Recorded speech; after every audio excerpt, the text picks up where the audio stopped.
आज हम unit 2 basic writing skill इसको वन शॉट में कवर करने वाले हैं। अब तक अगर आपने यूनिट नंबर 1 नहीं देखा है वोकैबुलरी बिल्डिंग, तो पहले उसे जाके देखिए और फिर अपना यूनिट नंबर 2 पे स्विच करना। तो आइए देखते हैं हमारा बेसिक राइटिंग स्किल में सबसे पहला टॉपिक क्या है। सबसे पहला टॉपिक है हमारा सेंटेंस स्ट्रक्चर्स। सेंटेंस स्ट्रक्चर से हमारा मतलब क्या है? सेंटेंस एक सही फॉर्म में होना चाहिए। हमारे एक सेंटेंस का स्ट्रक्चर क्या होना चाहिए? Sentence structure refers to the arrangement of words, phrases, clauses to form a meaningful sentence.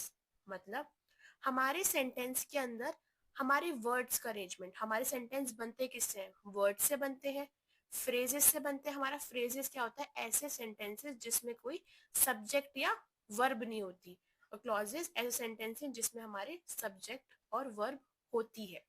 ठीक है, जो क्या फॉर्म करते हैं? मीनिंगफुल सेंटेंस फॉर्म करते हैं। A correct sentence structures help in a clear communication. I repeat again, जो हमारा करेक्ट सेंटेंस होता है वो किस में हेल्प करता है? हमारी क्लियर कम्युनिकेशन में। अगर हम कभी कुछ और कहना चाहें, अगर हमारा सेंटेंस ठीक नहीं होगा, तो हमारा मैसेज जो होगा वो अलग सेंस में कन्वे होगा। जो सामने रिसीवर होगा हमारे मैसेज को समझने वाला, वो कुछ और समझ लेगा। तो इसलिए हमारे सेंटेंस को परफेक्ट स्ट्रक्चर में होना चाहिए मैसेज को कन्वे करने के लिए। अब देखते हैं हमारे सेंटेंस के पार्ट्स क्या है।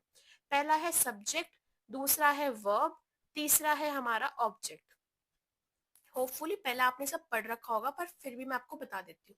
सब्जेक्ट, नाम से पता लग रहा है जिसके बारे में बात हो रही हो, जिसके बारे में हमारा सेंटेंस हो। ठीक है, एक बार एग्जांपल से देखेंगे। पहले आप समझो जिसके बारे में बात हो रही हो। वर्ब क्या होता है? हमारा एक्शन और स्टेट ऑफ बीइंग, मतलब जो हमारा सेंटेंस के अंदर कुछ एक्शन हो रहा हो। एक्शन से मतलब कुछ जो भी वर्क हो रहा हो, जो भी स्टेट हो हमारे सेंटेंस में। नेक्स्ट है हमारा ऑब्जेक्ट। ऑब्जेक्ट क्या होता है? जो रिसीव कर रहा है हमारे एक्शन को, मतलब जो हमारे एक्शन को रिसीव कर रहा है। ठीक है, she writes note. She writes note, किसके बारे में बात हो रही है? शी मतलब किसी लड़की के बारे में। वो क्या हुआ? हमारा सब्जेक्ट। राइट्स, राइट्स क्या हुआ? ये हमारा एक्शन हो रहा है, मीन्स ये क्या हो रहा है? हमारा वर्ब। और किस पे हो रहा है? ये है हमारे नोट्स। समझ में आया आपको? Fully subject, verbs and object. अब नेक्स्ट टॉपिक देखते हैं हमारा। नेक्स्ट टॉपिक है हमारे टाइप्स ऑफ सेंटेंसेस। पहला आता है हमारा, ये काफी इंपॉर्टेंट है, मैं इस पे स्टार मार्क कर देती हूँ। ये हमारे लॉन्ग आंसर्स में, इवन शॉर्ट आंसर्स में भी आ जाता है। पहला हमारा simple sentences contain one independent clauses. Clause मतलब हमारे क्लॉज क्या होते हैं? क्लॉज होते हैं हमारे, मैंने आपको पहले बताया, जिसके अंदर क्या होता है? हमारा सब्जेक्ट और वर्ब प्रेजेंट होता है। सिंपल सेंटेंसेस के अंदर इसमें वन सब्जेक्ट, एक ही हमारा सब्जेक्ट होगा और एक ही हमारी वर्ब होगी। स्ट्रक्चर क्या होता है हमारे सिंपल सेंटेंसेस का? इसके अंदर आता है हमारा सब्जेक्ट, वर्ब और ऑब्जेक्ट। ठीक है, she studies daily, the teacher explains well. ये हमारे क्या है? सिंपल सेंटेंसेस का पार्ट है। क्या हुआ? Subject plus verb plus object, जिसके बारे में बात हो रही हो, क्या एक्शन हो रहा है और किस पे वो एक्शन हो रहा है, ये होते हैं हमारे सिंपल सेंटेंसेस। दूसरा आता है हमारा compound sentences. Compound sentences containing two or more independent clauses joining by coordinating conjunctions। इसमें क्या होता है? हमारे ऑलरेडी दो इंडिपेंडेंट क्लॉजेस होते हैं। मीन्स क्लॉजेस से मतलब है दो ऑलरेडी पहले से ही हमारे मीनिंगफुल सेंटेंस है, जिनको हम ऐड करते हैं। किसकी हेल्प से? इन वर्ड्स की हेल्प से। किसकी हेल्प से? इन वर्ड्स की हेल्प से, इन कंजक्शंस की हेल्प से। इन वर्ड्स को हम क्या बोलते हैं? Conjunctions. For, and, nor, but, और, येट, सो, इनको हम किससे भी करते हैं? कॉमा से नोट करते हैं। देखो कैसे, एग्जांपल से देखते हैं। She studied hard, comma, and she pass the exam. ये हमारे दो इंडिपेंडेंट सेंटेंस है। अब इंडिपेंडेंट सेंटेंस से मतलब क्या होता है?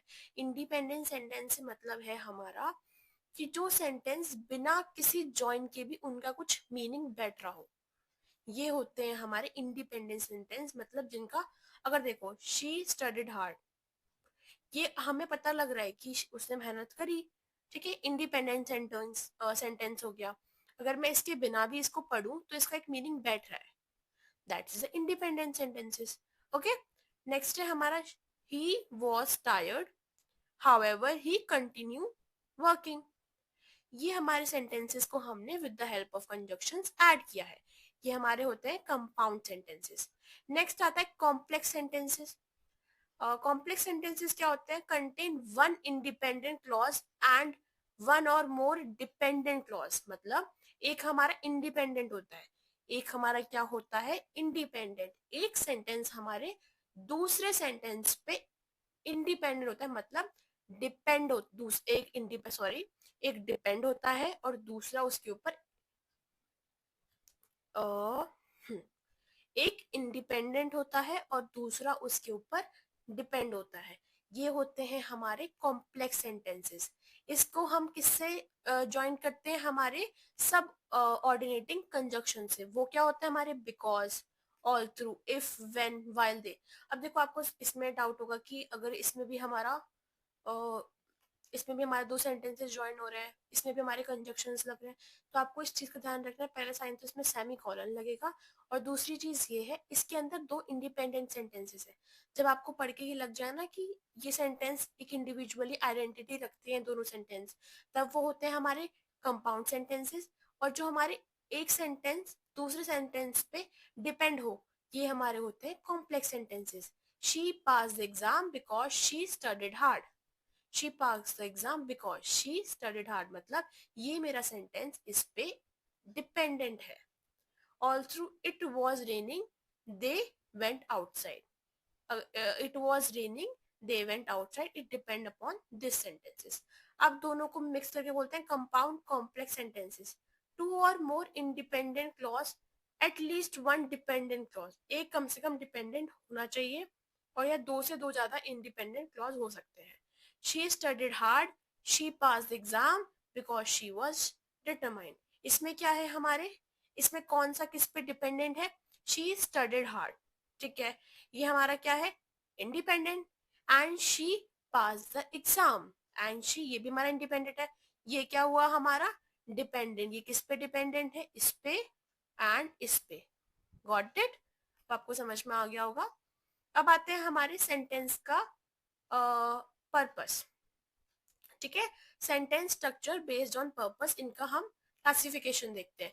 पहला है हमारा डिक्लेरेटिव सेंटेंसेस। डिक्लेरेटिव सेंटेंसेस क्या होते हैं? She is preparing for exam. इसमें हम लेते हैं नॉर्मल स्टेटमेंट्स, इसमें हमारे नॉर्मल स्टेटमेंट्स आते हैं। अब आता है इंटेरोगेटिव। इंटेरोगेटिव में आते हैं हमारे क्वेश्चंस। इंटेरोगेटिव में क्या आते हैं हमारे? Question. Is she preparing for exam? Are you well? Question mark. ये हमारे क्या होते हैं? क्वेश्चन। ये होते हैं, इन्हें बोलते हैं हम इंटेरोगेटिव।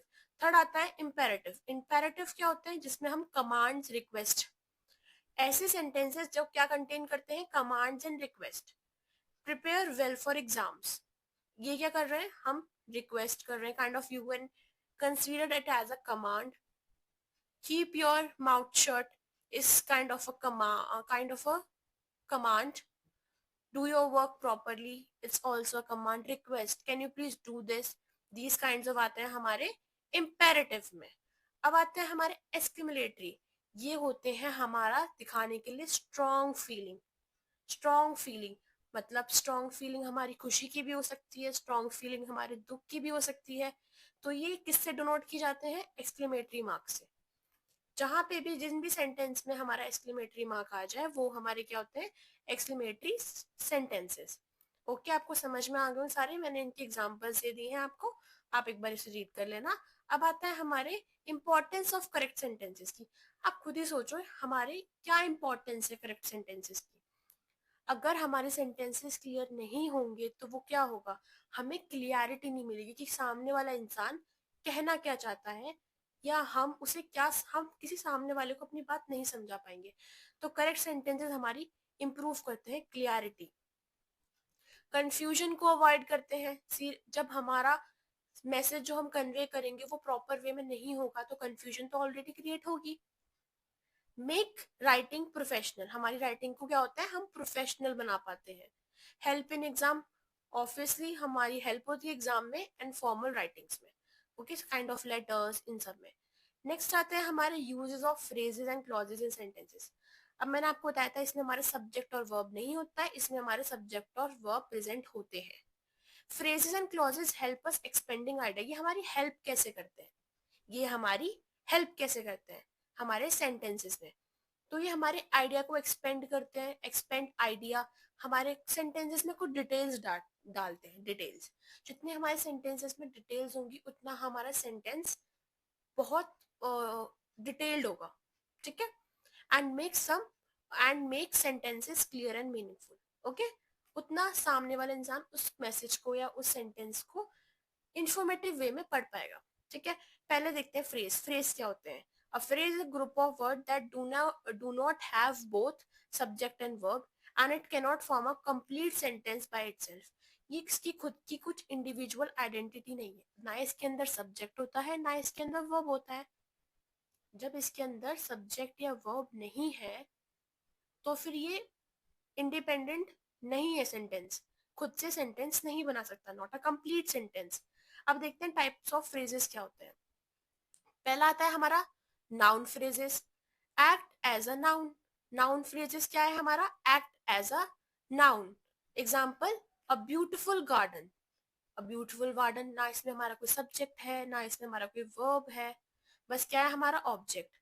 नाउन, नाउन पढ़ रखा है किसी का name, refer to something, non living thing, thing, name of the place, kind of, ये हमारे क्या होते हैं नाउन, इसके अंदर नाउन। अब वर्ब क्या है? Verb phrases main verb plus helping verbs. Helping verbs क्या होती है हमारी? मेन वर्ब तो हमें पता है, वर्ब इज एक्शन, तो जो भी हमारा एक्शन हो रहा है वो हमारा क्या हो गया? Main verb. Is studying. और हमारी हेल्पिंग वर्ब्स क्या होती हैं? हेल्पिंग वर्ब्स होती है हमारी जो हमारे सेंटेंस को फॉर्म करने में हेल्प करती है। हेल्पिंग वर्ब्स हमारी बहुत सारी होती है, is, am, are, has, have, were, ये हमारी क्या होती है? Helping verbs. तो वर्ब फ्रेजेस में ये सब आता है। Prepositional phrases begins with the preposition, example, in the class room, under the table। जो हमारे सेंटेंसेस प्रिपोजिशन से स्टार्ट होते हैं वो हमारे होते हैं प्रिपोजिशनल फ्रेजेस। नेक्स्ट आते हैं हमारे adjective phrases, describe the noun. Adjectives क्या करते हैं? हमारे नाउन को डिस्क्राइब करते हैं। तो ऐसे फ्रेजेस जो हमारे नाउन को डिस्क्राइब कर रहे हैं, मतलब नाउन क्या होता है? किसी थिंग को, किसी थिंग का नेम, वो कोई कोई कुछ भी हो सकता है, किसी जगह का, किसी non living thing, animal, place, तो उसको डिस्क्राइब करना। सपोज मैं बोलूं this garden is so beautiful, तो मैं क्या कर रही हूँ? गार्डन की एडजेक्टिव मतलब उसका डिस्क्राइब कर रही हूँ उसको, जो हमारे नाउन को डिस्क्राइब करता है। Very intelligent, full of idea, ये हम क्या कर रहे हैं? हमारे एडजेक्टिव्स हैं जो हम अपने सेंटेंस में नाउन को डिस्क्राइब करने के लिए यूज करते हैं। अब आते हैं एडवर्ब्स। एडवर्ब्स क्या है हमारे? डिस्क्राइब द वर्ब, ये क्या करते हैं? हमारे वर्ब को डिस्क्राइब करते हैं। Adjective of adverbs, example, very quickly, very quite well, sorry. तो ये सब क्या है? हमारे एडवर्ब्स फ्रेजेस।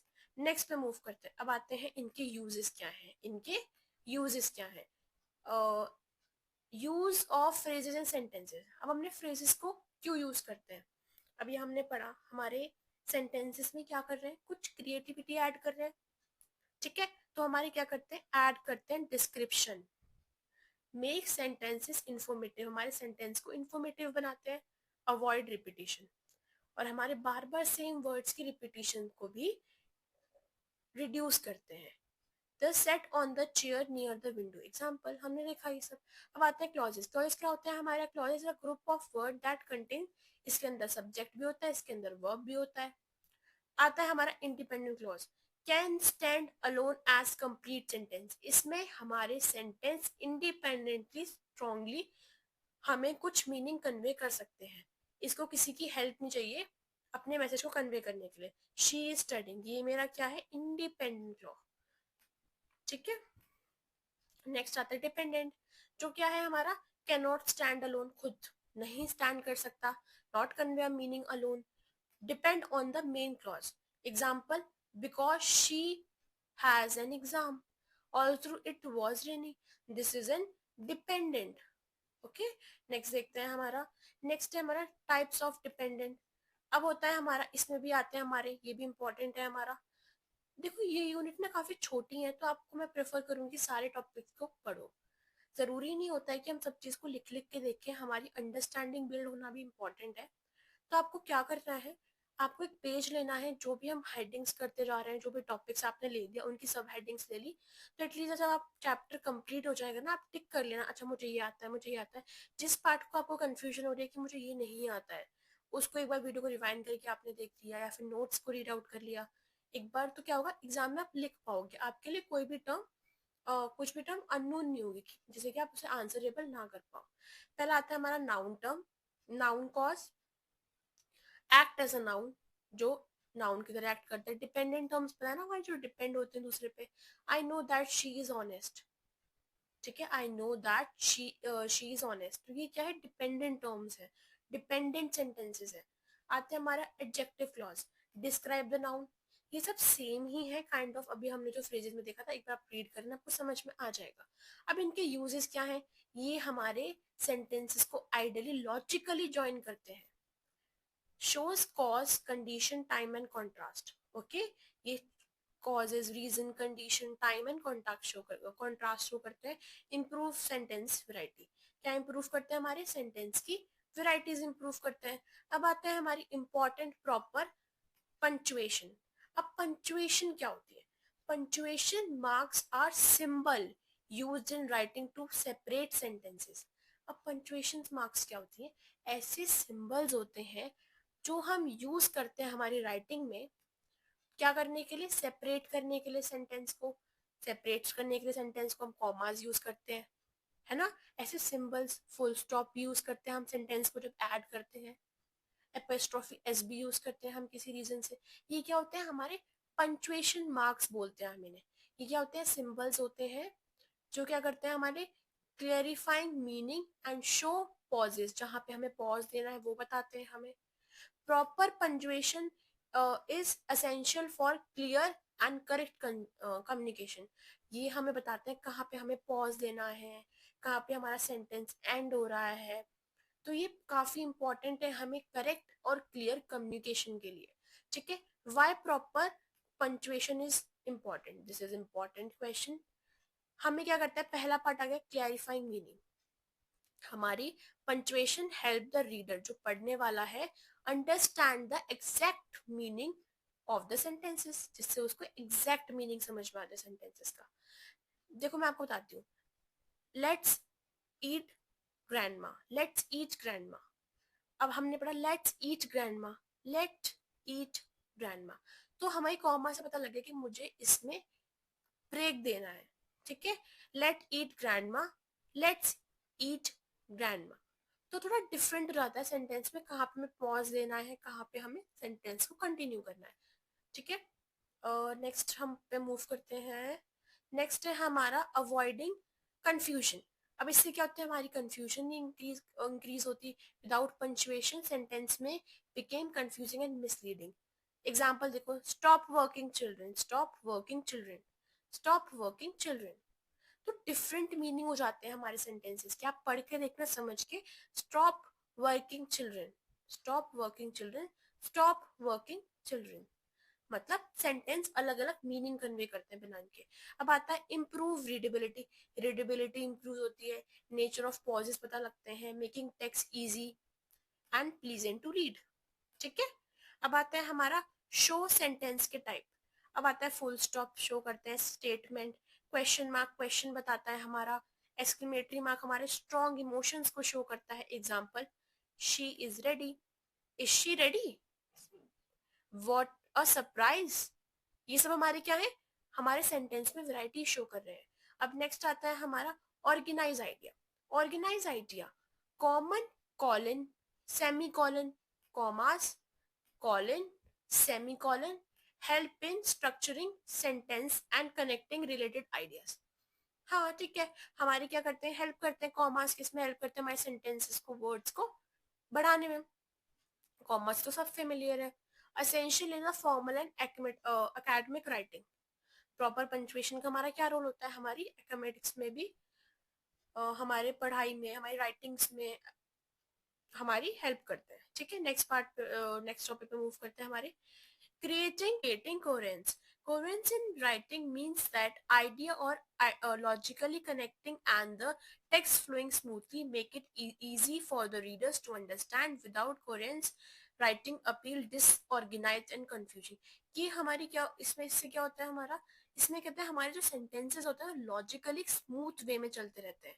ठीक है, हमें समझ में आता है कि कौन सा सेंटेंस हमसे क्या कहना चाहता है, हमारे लॉजिकली हमारे सेंटेंस कनेक्ट होते हैं, हमारे आइडियाज कनेक्ट होते हैं, टेक्स्ट हमारा स्मूथली फ्लो करता है, make it easy for the readers to understand, जो रीड करें उन्हें समझ में आए। Without coherence writing appear disorderly. अगर ये नहीं होगा तो हमारी राइटिंग कैसी लगेगी, डिसऑर्गेनाइज लगेगी और कंफ्यूजिंग लगेगी।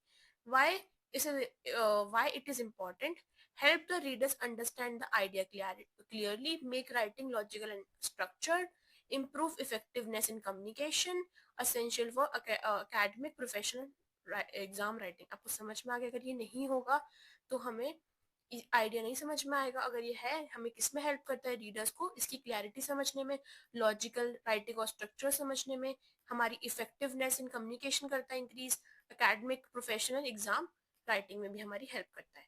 नेक्स्ट टॉपिक पे मूव करते हैं। नेक्स्ट टॉपिक हमारा क्या है, techniques to create coherence. Use linking words. क्या यूज करो, लिंकिंग वर्ड्स यूज करो। Connect sentences and idea using transition words. हमारे ट्रांजिशन वर्ड्स क्या होते हैं, ट्रांजिशन वर्ड्स होते हैं हमारे जो सेंटेंस और आइडिया को स्मूथली कनेक्ट करने में हमारी हेल्प करते हैं। ये होते हैं हमारे ट्रांजिशन वर्ड्स। अब देखो ये आते हैं पहले हमारे एडिशन एंड। एडिशन क्या होता है, हमारे एडिशन वर्ड्स हमारे दो सेंटेंस को ऐड करने में यूज होते हैं। हम एंड बेसिकली कब यूज करते हैं, जब हम दो सेंटेंस को ऐड कर रहे होते हैं। ठीक है, अब नेक्स्ट है हमारा कॉन्ट्रास्ट। जब हमें क्या करना होता है, दो चीजों के बीच में डिफरेंस शो करना होता है, तब हम क्या यूज करते हैं, बट, हाउएवर, ऑल थ्रू। अब कॉज, इफेक्ट। इफेक्ट शो करने के लिए हम क्या बोलते हैं, जनरली आप ये वर्ड्स को यूज करते हो ना अपने राइटिंग स्किल्स में। इफेक्ट, इफेक्ट जैसे शो करना है हमें, this is happen due to because. Because बोलते हैं ना, हम बोलते हैं किस रीजन से हुआ है, रीजन के लिए हम ये बोलते हैं एज अ रिजल्ट, देयरफॉर। अब आता है टाइम, सीक्वेंस के लिए, फर्स्ट, देन, फाइनली। ये क्या होता है हमारे लिंकिंग वर्ड्स, जो हमारे क्या करते हैं, लिंक करने में हेल्प करते हैं। नेक्स्ट है हमारा maintaining logical order, present idea in a sequence, chronological order, importance of cause effect. पहला देखते हैं, आइडेंटिफाई करना प्रॉब्लम को, हमारी प्रॉब्लम है क्या, एनालाइज द कॉजेज, जो उसके कॉजेज है जिससे वो प्रॉब्लम क्रिएट हो रही है उसको देखना, और फिर हमारे सजेस्ट करना सॉल्यूशन को। ये हमारा होता है मेंटेन लॉजिकल ऑर्डर। नेक्स्ट आता है हमारा use use pronoun and reference words. Use करना हमारे प्रोनाउंस को और रेफरेंस वर्ड्स को। प्रोनाउंस क्या होते हैं, जो वर्ड्स हमारे नाउन से पहले लगते हैं उन्हें क्या बोलते हैं हम, प्रोनाउन। और हमारे रेफरेंस वर्ड्स को सही तरीके से यूज करना। Avoid repeating nouns. बार बार क्या होता है, हम बोलते हैं ना, Riya studied hard, Riya pass the exam, Riya do this, Riya do this. हम बार बार रिया वर्ड को यूज नहीं करते ना। हमारे प्रोनाउंस क्या होते हैं, प्रोनाउन जो कि हमारी नाउन की प्लेस पे लगते हैं। प्रोनाउन क्या होते हैं, जो हमारी नाउन की प्लेस पे लगते हैं। तो हम क्या करते हैं, ये हमें हेल्प करते हैं हमारे प्रोनाउंस को और रेफरेंस वर्ड्स को चूज करने में। रिया की जगह हमने क्या लगा दिया, शी, तो हम क्या करते हैं, नाउन को रिप्लेस कर देते हैं प्रोनाउन से। स्ट्रिक्ट टू वन आइडिया पर पैराग्राफ, मतलब ऐसा नहीं कि मैं हर एक आइडिया में, हम क्या करते हैं पैराग्राफ में, पहला हम जब लिखने जाते हैं, हमारा पैराग्राफ आपने करी होगी, पैराग्राफ राइटिंग, ऐसे राइटिंग, पहला हमारा पार्ट क्या होता है, प्रॉब्लम को डिस्क्राइब करते हैं, फिर उसके ऑब्जेक्टिव्स बताते हैं, फिर हमारी प्रॉब्लम कॉज किस वजह से हो रही है, देन फिर हम क्या बताते हैं कि हमारे कंक्लूजन क्या है, इस प्रॉब्लम को सॉल्व करने के लिए हम क्या कर सकते हैं। तो ऐसे ही करना चाहिए हमें, एक पैराग्राफ में एक ही आइडिया पे स्टिक रहना चाहिए, हमें सिंगल टॉपिक पे फोकस रहना। ऐसा नहीं कि मैं कंक्लूजन सब मिक्स कर दूं तो इंसान को एक फॉर्मेटिव वे में पढ़ने में ना पाए। रिपीट की terms and phrases, help the readers follow the main point. इससे रीडर्स हमारे क्या कर सके, मेन पॉइंट को फॉलो कर सके, है ना। समझ में आया, हमारा environment is important, protecting the environment is our duty. अब मैं इन्वायरमेंट की बात कर रही हूँ एंड सडनली मैं पॉल्यूशन की बात करने लग जाऊँ, दिस इज मतलब, हाँ हम पॉल्यूशन की बात कर सकते हैं, मैं किसी और पॉलिटिकल पार्टीज की बात करने लग जाऊँ, that's not a correct point ना। हमें एक पैराग्राफ में एक ही मोटिव को या एक ही टॉपिक को फोकस करके चलना है। नेक्स्ट देखते हैं हम parallel structure, use the same grammatical form. ऐसा नहीं अगर मैं प्रेजेंट में बात कर रही हूँ तो मुझे पूरे पैराग्राफ को प्रेजेंट में लिखना है, मेरे पूरे फॉर्मेट ऑफ स्टेटमेंट्स को प्रेजेंट में लिखना है। हमें टेंसेस को क्लैरिटिवली करेक्टली चूज करना है कि मेरा कौन सा टेंस यूज होगा, पास्ट, प्रेजेंट या फ्यूचर। ये होते हैं मेरे parallel structure. She likes reading, swimming and jogging. She likes reading to swim and jogging. This is a correct, this is a incorrect grammatical mistake. अब आता है हमारा examples of coherent paragraph before coherent. देखो example समझो, she likes to read, she also enjoy swimming, she pass her exam. अब ये हमने इसमें कुछ भी नहीं लगाया, हम ये हमारे नॉर्मल हमारे बिफोर कोरेंट्स वाले सेंटेंसेस है। अब आते हैं हमारे after, she likes to read and enjoy swimming because she manages her all time well, she also pass her exam. तो आप डिफरेंस देख पा रहे हो सेंटेंसेस फॉर्मेशन में। अगर ये चैप्टर ना आपके लिए जरूरी इसलिए भी हो जाता है कि आपको एक राइटिंग स्किल सिखाता है, जनरली जो आपको कोई नहीं सिखाता, टीचर्स एंड ऑल।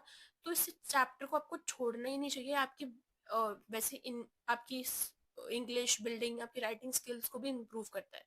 ठीक है, नेक्स्ट है हमारा टॉपिक ऑर्गेनाइजिंग प्रिंसिपल्स।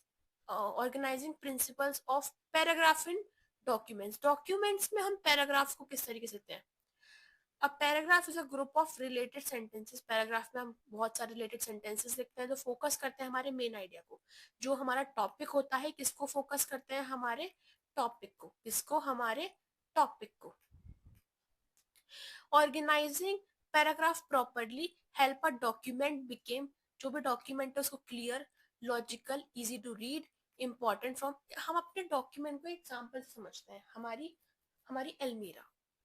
आप जो हम में से कुछ लोग होते होंगे, हमारी मम्मियाँ क्या करती हैं, हमारी मम्मियाँ हमारे कपड़ों को सिलेक्टिवली हमारे हमारी जो अपर वियर्स होते हैं, हमारे लोअर वियर्स होते हैं, हमारी जीन्स, हमारे टॉप एंड ये सब क्या करते हैं, हमारी शर्ट टी शर्ट्स को एक कलेक्टिव वे में ऑर्गेनाइज कर देती है।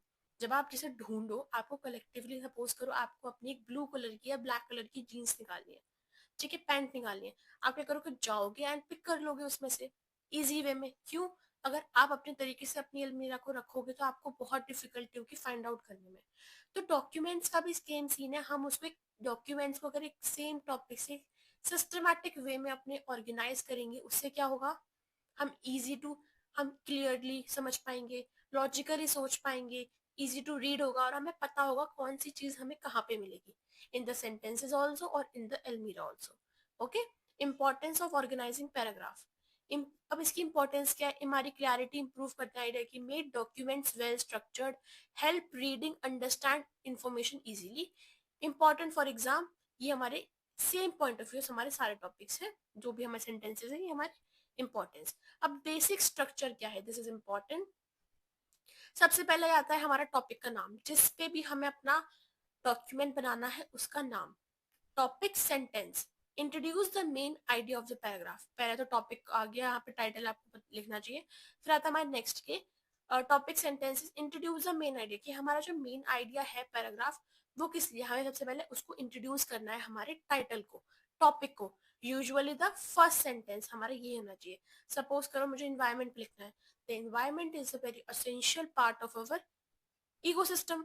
तो इस तरीके से हम इसे अपना स्टार्ट करते हैं, हम डिस्क्राइब करते हैं, it is a very essential component in the life of a human being. Good communication skills are essential for success. ये क्या है, हमारे इन स्टार्टिंग सेंटेंसेस। अब आता है हमारे सपोर्टिव सेंटेंसेस। सपोर्टिव सेंटेंस करते हैं जो हमारे मेन टॉपिक को सपोर्ट करते हो जाता है, जो हमारे टॉपिक की डिटेल देते हैं, फैक्ट्स बताते हैं, रीजंस बताते हैं। Example, they help in expressing idea, clarity, building confidence. अब आते हैं हमारे कंक्लूडिंग सेंटेंसेस। कंक्लूडिंग सेंटेंसेस जो हमारे समराइज करते हैं मेन आइडिया को, provide closure to the paragraph. Therefore, communication skills play a vital role in personal and professional life. समझ में आ गया आपको कैसे।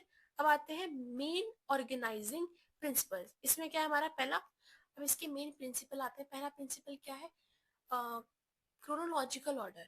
Ideas are arranged according to the time sequence used for process, events and stories.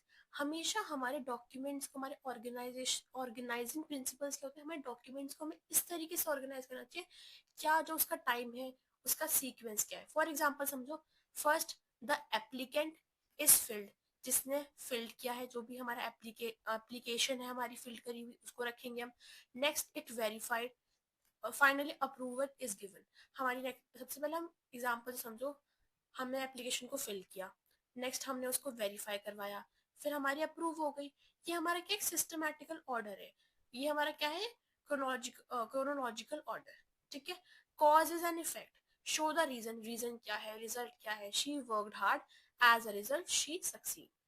ये हमारे क्या है, causes and effect. Comparison contrast, हमें सिमिलैरिटी और डिफरेंस शो करना है हमारे आइडिया के बीच में। ओके। नेक्स्ट है हमारा technique of writing precisely. Precise मतलब ये नहीं फालतू की चीजें हमें लिखनी, हमें जो हमारा मेन टॉपिक है उसके बारे में प्रिसाइजली वे में लिखना। Precise writing means expressing idea clarity accurately and briefly without unnecessary words. Underline the words unnecessary words, उसमें हमें फालतू के वर्ड्स नहीं ऐड करने हैं। इट हेल्प द रीडर, ये हमारे रीडर को हेल्प करता है समझने में the message quickly and correctly. Got got it the point. Save, इसकी इंपॉर्टेंस क्या है, जब हम फालतू चीजें नहीं लिखेंगे तो हमारे राइटर राइटर जो हमारा रीडर होगा उसका भी टाइम बचेगा, जो हमारा राइटर होगा उसका भी टाइम बचेगा। Save time for the reader also. Avoid confusion, confusion हमारी नहीं होगी एंड मिसअंडरस्टैंडिंग क्रिएट नहीं होगी। Improve clarity and effectiveness, essential for exam reports and professional writing. Got it. Next अब इसकी टेक्निक्स देखते हैं। अगर हमें टेक्निक्स देखनी है प्रिसाइजली राइट करने के लिए, तो हमें सिंपल सेंटेंसेस यूज करने पड़ेंगे, एग्जैक्ट वर्ड्स यूज करने पड़ेंगे, choose words that convey exact meaning.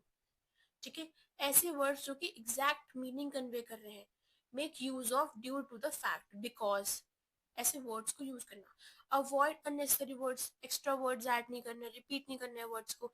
He made decision to leave, he decide to leave, he made decision to leave, he decide to leave. मतलब हमारे सेंटेंस को ऐसे short precise वे में लिखना है कि इजीली समझ में भी आओ, अच्छा भी लगे। बी स्पेसिफिक, जो बोलना है उस पर स्पेसिफिक रहो।